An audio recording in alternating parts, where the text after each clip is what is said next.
আজ 25শে মার্চ মানব সভ্যতার ইতিহাসে কলঙ্কিত এক হত্যাযজ্ঞের দিন। 1971 সালের আজকের রাতে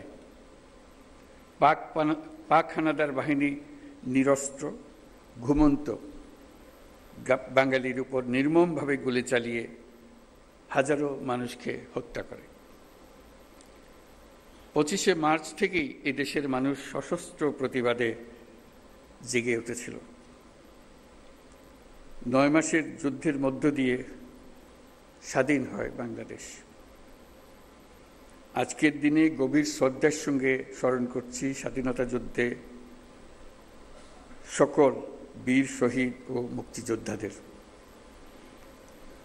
1971 সালে স্বাধীনতা যুদ্ধের উদ্দেশ্য ছিল একটি ন্যায়ভিত্তিক সমাজ প্রতিষ্ঠা করা, যেখানে আইনের শাসন থাকবে, মানুষের মৌলিক মানবাধিকার নিশ্চিত হবে এবং একটা বৈষম্যহীন সমাজ প্রতিষ্ঠিত হবে।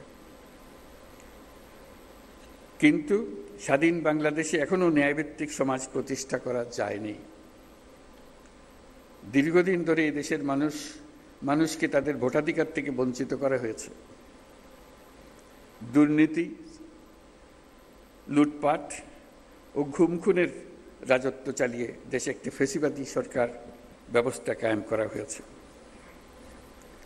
আজকের দিনে আমি শ্রদ্ধার সঙ্গে স্মরণ করছি জুলাই গণ অভ্যুত্থানের শহীদ ও আহতদের।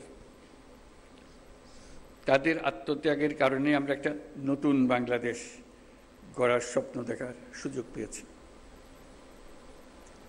এই সুযোগ আমরা কোনো ক্রমেই বৃথা হতে দেব না।